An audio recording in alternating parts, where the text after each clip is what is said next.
కానూన్ RTI media. నమస్కారం. వార్తలకు స్వాగతం. ముందుగా ముఖ్యాంశాలు. మాజీ మంత్రి జగదీష్ రెడ్డి మీడియా సమావేశం, పలు అంశాలపై వివరణ.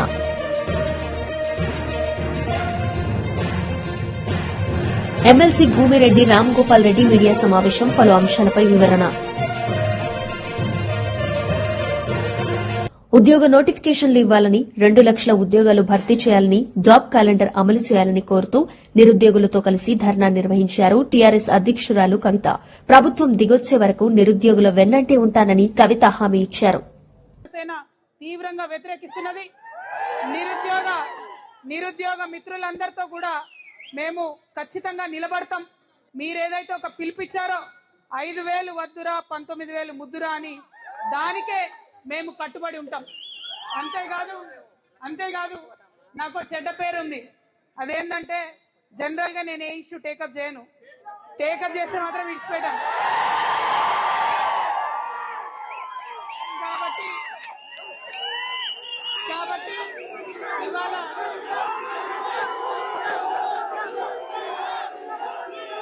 కాబట్టి ఇవాళ ఏదైతే కానిస్టేబుల్స్ ఇష్యూ మనం టేకప్ చేసినామో ఖచ్చితంగా దాన్ని సాధించుకొని తీరుతాం. ముఖ్యంగా తెలంగాణ రాష్ట్రం వచ్చిన తర్వాత కానిస్టేబుల్స్ లో, పోలీస్ శాఖలో మహిళలకు కూడా రిజర్వేషన్ ఉండాలని పట్టుబట్టినటువంటి వ్యక్తుల్లో నేను ఒకదాన్ని. ఇవాళ 33% మా ఆడబిడ్డలు ఇక్కడ చక్కగా కూర్చొని కానిస్టేబుల్ ఉద్యోగాలకు ప్రిపేర్ అవుతున్నారంటే చాలా గర్వంగా అనిపిస్తున్నది. మరి వాళ్ళు మొత్తం ఇంటిని వదిలిపెట్టి ఇక్కడ వచ్చి కోచింగ్ చేసుకుంటూ ఉంటే కనీసం వారికి కూడా ప్రభుత్వం కరుణతో చూడట్లేదు, దయతోని జాలితోని ఆలోచిస్తలేదు. మరి రేవంత్ రెడ్డి గారికి కూడా ఒక బిడ్డ ఉన్నది. ఆయన ఈ బిడ్డల గురించి ఆలోచించాలని ఈ సందర్భంగా దిల్సుఖ్ నగర్ నిరుద్యోగుల నుంచి, నిరుద్యోగుల పక్షాన, నిరుద్యోగ ఆడబిడ్డల పక్షాన నేను కోరుతా ఉన్నా. మంచి మాట అడిగింది ప్రియాంక. ఆనాడేమో మాయ మాటలు చెప్పిండ్రు, ఈనాడు ఏం చెప్తున్నారు? మా దగ్గర కోచింగ్ ఇవ్వడానికి గ్రౌండ్స్ లేవు, ఒకటేసారి 19,000 ఉద్యోగాలు ఇస్తే ఎట్లా కోచింగ్ ఇవ్వాలి, ఎట్లా ట్రైనింగ్ ఇవ్వాలని మాట్లాడుతున్నారు. మరి ఆ సోయి ముందు ఉండాలి కదా, అసెంబ్లీలో చెప్పినప్పుడు ఉండాలి కదా, అది లేకుండా మాట్లాడుతున్నారు. ఇంకొక ద్రోహం జరిగింది మనందరికి. కోవిడ్ టైంలో ఏజ్ రిలాక్సేషన్ ఇచ్చింది. ఆ ఏజ్ రిలాక్సేషన్ ఇచ్చింది కొనసాగించాల్సి ఉండే, కానీ కొనసాగించకుండా ఏం చేసిండ్రు?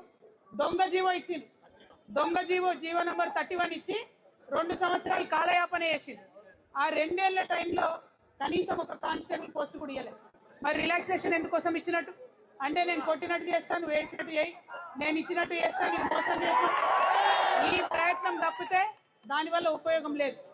2 ఏళ్లు టైం పాస్ చేసి 2 ఏళ్లు రాగానే ఏం చేశారు? మళ్ళీ ఉల్టా జీవో నంబర్ 87 తీసుకొచ్చి ఇంకొక 2 సంవత్సరాలు ఏజ్ తగ్గించారు. అంటే కేవలం నిరుద్యోగులను మోసం చేయడం మాత్రమే ఈ ప్రభుత్వం పనిగా పెట్టుకుంది. కాబట్టి ఈ మోసాలన్నీ కూడా ఖచ్చితంగా ఎండగడతాం. ఈ దిల్సుఖ్ నగర్ వేదికగా కానిస్టేబుల్ అభ్యర్థులందరి మధ్య నుండి నేను ప్రభుత్వాన్ని డిమాండ్ చేస్తున్నా. మీరు కానిస్టేబుల్ ఏజ్ ఏదైతే ఉందో 32 కాదు 36 ఇయర్స్ కి పెంచాల్సిందే. ఎస్ఐల ఏజ్ ఏదైతే ఉందో 38 ఇయర్స్ కి పెంచాల్సిందే అని కూడా డిమాండ్ చేస్తా ఉన్నాం. మరి ఇవే కాదు, అనేకమైన అంశాలు ఉన్నాయి, అనేకమైన మోసాలు ఉన్నాయి. మీ అందరి సాక్షిగా మేము కోరేది ఒకటే, 2 లక్షల ఉద్యోగాలు ఇస్తామని చెప్పారు సంవత్సరానికి, కానీ ఇచ్చింది 14,000. ఇవాళ నల్గొండ పోయినారు ముఖ్యమంత్రి గారు. ఏం మాట్లాడుతున్నాడంటే మూసీ ప్రాజెక్ట్ చేస్తాడంటే 7,000 కోట్లు పెట్టి. మరి 7,000 కోట్లు పెట్టి మూసీ ప్రాజెక్ట్ చేయమని ఎవరన్నా అడిగినరా? అక్కడ ఒడ్డున ఉన్న పేదోళ్ళందరూ తీసి అవతల వారేసి తొక్కుకుండా పోతాడట ఎవరన్నా అడ్డం వస్తే. ఇంకొక మాట చెప్తున్నాడు, మూసీ ప్రాజెక్ట్ చేస్తే ఎవరు అడ్డం పడ్డా, ఎవరు ఆత్మహత్యలు చేసుకున్నా ఆయన ఆగడంట, మూసీ ప్రాజెక్ట్ మాత్రం చేసుకుంటాడంట. బిడ్డ రేవంత్ రెడ్డి గారు, బిడ్డ సీఎం గారు, మీరు ఎవరితో పెట్టుకున్నారో ఒకసారి ఆలోచించుకోండి. నిరుద్యోగులతో పెట్టుకుంటున్నారు.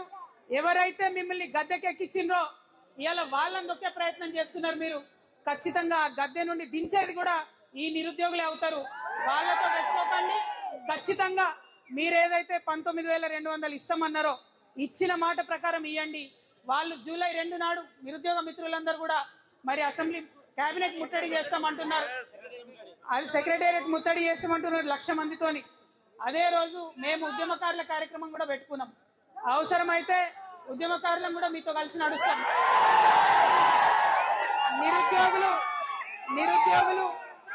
నిరుద్యోగులు యువ మిత్రులు ఒంటరి వాళ్ళు అనుకుంటున్నారేమో, ఒంటరి వాళ్ళు కాదు. 50 మంది తెలంగాణ ఉద్యమకారులు కూడా తెలంగాణ నిరుద్యోగుల పక్షాన నిలబడి ఉన్నాం. మేము మీకు సపోర్ట్ గా ఉంటాం, మద్దతుగా ఉంటాం. కలిసి వచ్చే అన్ని పార్టీలను, అన్ని రాజకీయ పక్షాలను కూడా మీ దగ్గరికి కలిసి వచ్చేలాగా చేస్తాం. రాజకీయ పరంగా ఒత్తిడి తీసుకొస్తాం. మనం ఏదైతే 20,000 ఉద్యోగాలు సాధించాలనుకుంటున్నామో అది సాధించే వరకు కూడా మీతో పాటు కలిసి నడుస్తా అని ఈ సందర్భంగా మీ అందరికీ నేను మాట ఇస్తా ఉన్నా. పేరుకే ప్రజాప్రభుత్వం అని చెప్తా ఉన్నారు, కానీ ఇది ప్రజాప్రభుత్వం కాదు, జఫ్ఫా ప్రభుత్వం. ఎందుకంటే ఒక్క మాట కూడా చెప్పినట్టుగా చేయడం లేదు. కాబట్టి సాధించుకునే వరకు పిడికిలెత్తి కొట్లాడాల్సిందే, పిడికిలు బిగించాల్సిందే. మరి ఇక్కడ అర్ధగంట కూర్చోగానే అలసిపోతారు మీరందరూ.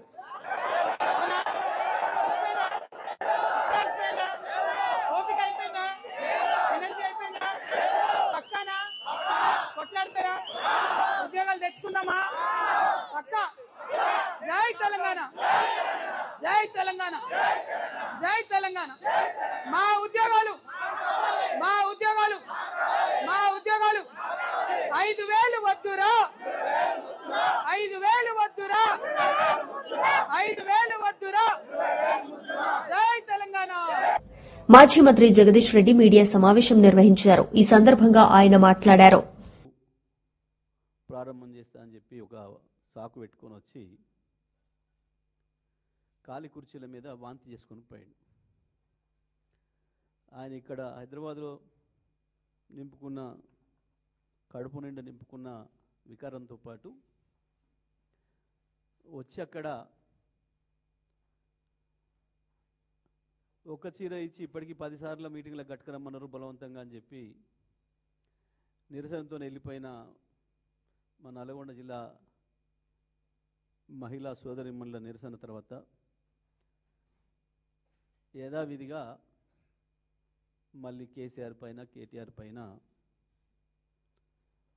అవాకులు చివాకులు వెళ్ళి ఖాళీ కుర్చీల పైన తన వికారాన్ని వాంతి చేసుకుని పోయిండు. ఏమొచ్చింది నల్గొండ జిల్లాకు? కేవలం అధికారుల ప్రయాస, పోలీసుల భద్రత తప్ప, దానికైన ఖర్చు తప్ప నల్గొండ జిల్లాకు ₹1 వచ్చింది ఏం లేదు. ప్రజాధనాన్ని దుర్వినియోగం చేసి కోట్లాది రూపాయలు ఖర్చు పెట్టి ముఖ్యమంత్రి చేస్తున్న పర్యటనలు, అది నల్గొండ అయినా, అది ఇంకొకటైనా ఎక్కడికి పోయినా సరే అవే వికారపు మాటలు, అవే అజ్ఞానపు మాటలు. ఒక మిత్రుడు, ఒక టీచర్ మిత్రుడు అన్నమాట, మేము కూడా వాస్తవానికి అప్పుడు ఏదో ప్రభుత్వం మారితే ఇంకో ప్రభుత్వం వస్తే ఏదో చాలా చేస్తాడు మాకు అనుకుని మేము ఓట్లు వేసినాం. కానీ అప్పుడవే తిట్లు, ఇప్పుడివే తిట్లు తప్ప మాకొచ్చింది ఏముంది? ఇవాళ కాంగ్రెస్కు ఓటేసిన ప్రతి ఒక్కరూ వాళ్ళు ప్రశ్నించుకుంటున్నమాట. నిజమే, ముఖ్యమంత్రి మా జిల్లాకు రావాలి, నియోజకవర్గం రావాలి అని ప్రజలు ఎదురు చూస్తారు. పర్టికులర్గా కేసీఆర్ కాలంలో ఇంకెక్కువగా చూసేది.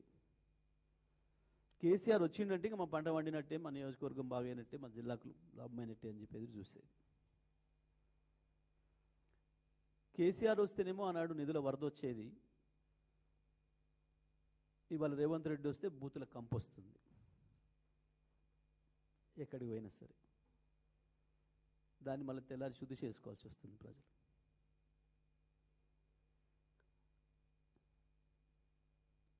నిజమే, నువ్వు నీ హెలికాప్టర్లో దిగి ఆంచి సభాస్థలికి పోయేటప్పటికీ బీఆర్ఎస్ లీడర్ మీడియా సమావేశం నిర్వహించారు. ఈ సందర్భంగా ఆయన మాట్లాడారు. ఇవ్వని ఉద్యోగాలకు ఇచ్చినా చెప్పడం ఏందని చెప్పి వారే ఆశ్చర్యపోతున్న సందర్భం. ఒకసారి నిన్న ముఖ్యమంత్రి గారు నిరుద్యోగుల విషయంలో ఏం మాట్లాడినారో ఒకసారి చూద్దాం మనం. 30 నెలల్లో 70,000 ప్రభుత్వ ఉద్యోగాలు ఇచ్చిన ఏ ప్రభుత్వం ఉన్నా ఈ దేశంలో నేను సూటిగా సవాలు విసురుతున్నా. శాఖల వారీగా లెక్కలు చెప్తా, అసెంబ్లీకి రాండి. 30 నెలల్లో 70,000 ప్రభుత్వ ఉద్యోగాలు ఇచ్చి నిరుద్యోగుల ఆత్మగౌరవాన్ని నిలబెట్టిన ప్రభుత్వం మాది కాదా? ఇవాళ అందుకోసం ఈ ప్రభుత్వం పోవాలనా? ప్రజాపాలన పోవాలనా? ఇవాళ ఆయన ఏమంటున్నాడంటే నిరుద్యోగుల ఆత్మగౌరవాన్ని నిలబెట్టిన ప్రభుత్వం అంటున్నాడు. ముఖ్యమంత్రి గారు మతుండి మాట్లాడుతున్నావా, మతి లేక మాట్లాడుతున్నావా? నువ్వు గజనివా? అసలు ఎప్పుడు ఏం మాట్లాడుతున్నావు నీకు తెలుస్తున్నదా? కొద్దిగానన్నా తెలుసుకొని మాట్లాడు. నిరుద్యోగులను నట్టెంట ముంచిన ప్రభుత్వం మీది కదా. ఏమంటాడు ఆ వీడియోలో? 70,000 ఉద్యోగాలు ఇచ్చినాం, శాఖల వారీగా లెక్కలు చెప్తాం, అసెంబ్లీలో చర్చకు సిద్ధమా అంటున్నాడు. నీకు సిగ్గున్నదా ముఖ్యమంత్రి? నిండు అసెంబ్లీలో, మొన్న జరిగిన అసెంబ్లీలోనే, ఇది నాది కాదు, నా సొంత కవిత్వం కాదు, మొన్న జరిగిన అసెంబ్లీ సమావేశాల్లో మా పార్టీ ఎమ్మెల్యేలు నిరుద్యోగుల అంశాల మీద, ఎన్ని ఉద్యోగాలు ఇచ్చిన దాని మీద చర్చ పెడదాం, చర్చకు మేము సిద్ధమని చెప్పి కొన్ని ప్రశ్నలు లేవనెత్తిండ్రు. నేను మరొకసారి గుర్తు చేస్తా ఉన్నా, గజనీలకు పదే పదే అబద్ధాలు మాట్లాడే నాయకులారా, నిరుద్యోగులను మోసగిస్తామంటే మోసపోవడానికి ఎవడు సిద్ధంగా లేడు. ఇక్కడ ఏం మాట్లాడిండ్రు? ఆనాడు మేము అడిగిన ప్రశ్నలు, the number of new job notification have been issued in the state after the present government came into power. ప్రభుత్వంలోకి వచ్చినాక మీరు ఇచ్చిన నోటిఫికేషన్లు ఎన్ని ఉద్యోగాలు ఇచ్చిండ్రు ఆ నోటిఫికేషన్ల ద్వారా అంటే సమాధానం ఏమి ఇచ్చిండ్రు? కింద ప్రజెంట్ గవర్నమెంట్ టోటల్ 16 నోటిఫికేషన్లు ఇష్యూడ్, 16 నోటిఫికేషన్లు ఇష్యూ చేసినాం. ఇచ్చిన జాబ్స్ ఎన్ని అంటే 16,978. ఇది వాళ్ళు ఇచ్చినాయి. మా నాటి ఎమ్మెల్యేలు కేటీఆర్ గారు, వివేకానంద్ గారు, అదేవిధంగా సబితా ఇంద్రారెడ్డి గారు, జాదవ్ గారు, పల్లా రాజేశ్వర్ రెడ్డి గారు, ఇగో వారి పేర్లు కూడా ఉన్నాయి దీంట్లో. వీరిస్తే మీరు చర్చకు పారిపోయి లిఖితపూర్వకంగా సమాధానం ఇచ్చిండ్రు అసెంబ్లీలో.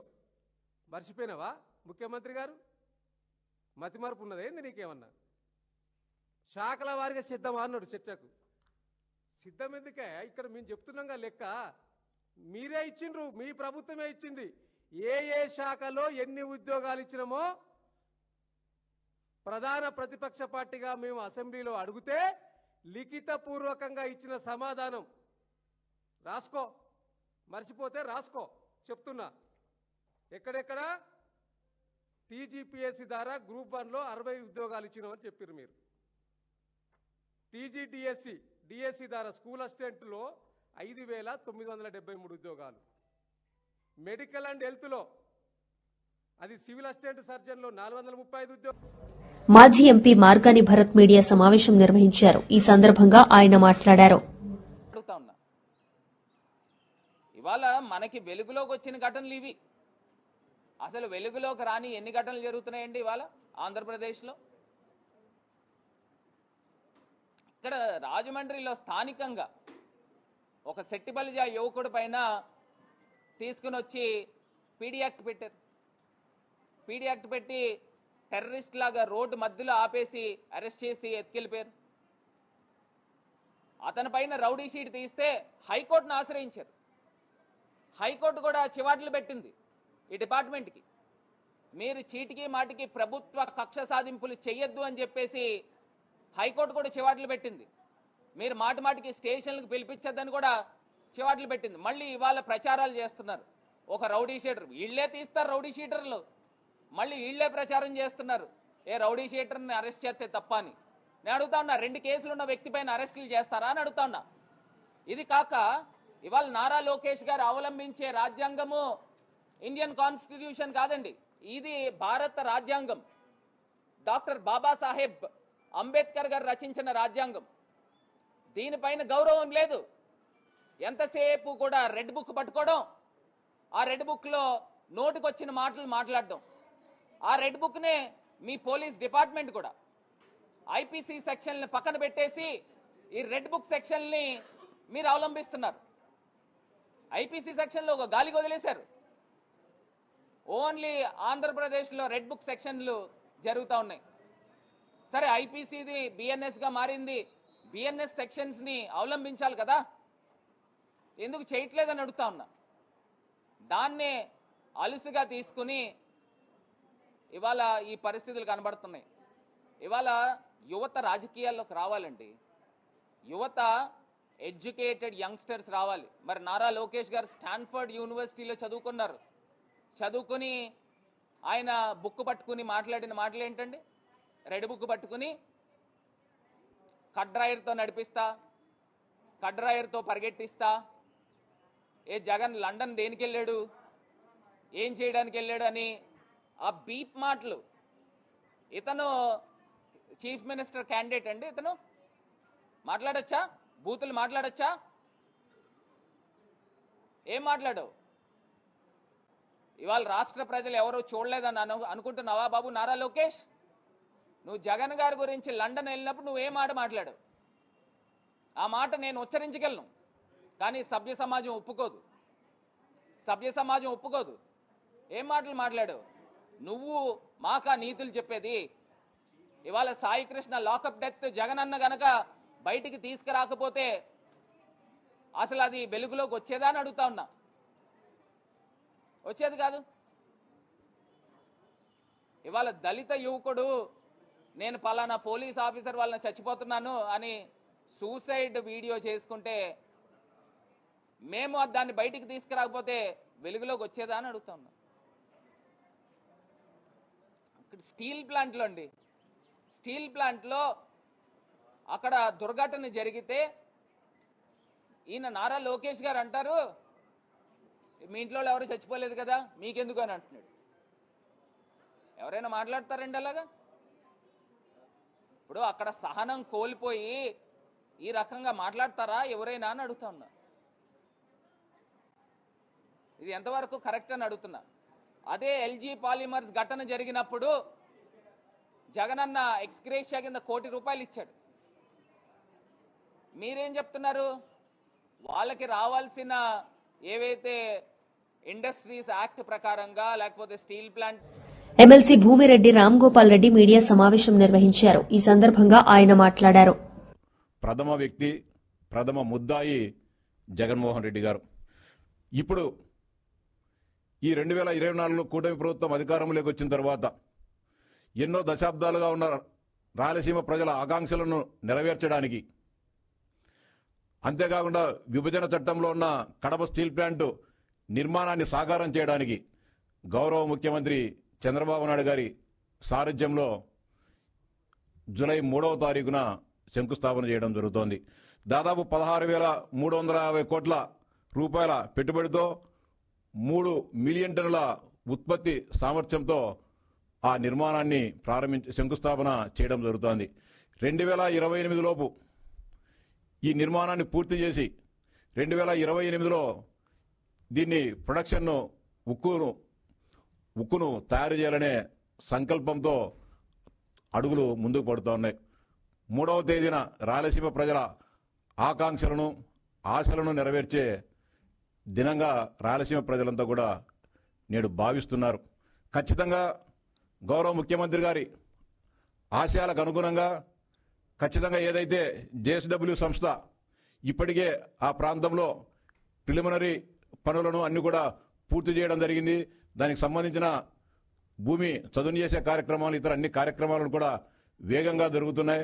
3వ తేదీ గౌరవ ముఖ్యమంత్రి గారి చేతుల మీదుగా శంకుస్థాపన చేయడం జరుగుతోంది. అనేక దశాబ్దాలుగా రాయలసీమ ప్రాంత ప్రజలు కడపలో ఉక్కు కర్మాగారాన్ని నిర్మించాలని చెప్పి ఆందోళన చేశారు, ఉద్యమాలు చేశారు. అనేక రకాలుగా అప్పుడున్న ప్రభుత్వాల మీద ఒత్తిడి, కేంద్ర రాష్ట్ర ప్రభుత్వాల మీద ఒత్తిడి తేవడం జరిగింది. కానీ బ్రహ్మాండమైన మెజారిటీతో కడప ముద్దుబిడ్డగా చెప్పుకుంటున్న జగన్మోహన్ రెడ్డి గారు కడప ప్రజలకు తీరని అన్యాయం చేయడం జరిగింది. ఒక ఉక్కు ఫ్యాక్టరీ కాదు, కడప జిల్లాలో యువత ఉపాధి కోసం ఒక చిన్న పరిశ్రమను కూడా తీసుకొని రాకుండా వచ్చిన పరిశ్రమలన్నీ కూడా బెదిరించి భయపెట్టి వారిని డబ్బులు డిమాండ్ చేసి వారందరిని కూడా తరిమేసిన చరిత్ర జగన్మోహన్ రెడ్డి గారి. ఆఖరుకు 1978 నుంచి నేటి వరకు పులివెందుల ప్రజల ఆదరామానాలు చూరగొంటూ. వార్తలు ముగించే ముందు ముఖ్యాంశాలు మరోసారి.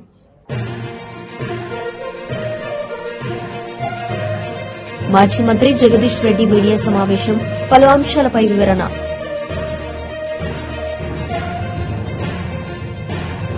ఎమ్మెల్సీ భూమిరెడ్డి రామ్ గోపాల్ రెడ్డి మీడియా సమావేశం, పలు అంశాలపై వివరణ. ఈ వార్తలు ఇంతటితో సమాప్తం. తిరిగి ప్రసారమయ్యే వార్తల్లో మళ్లీ కలుద్దాం. అంతవరకు సెలవు. నమస్తే.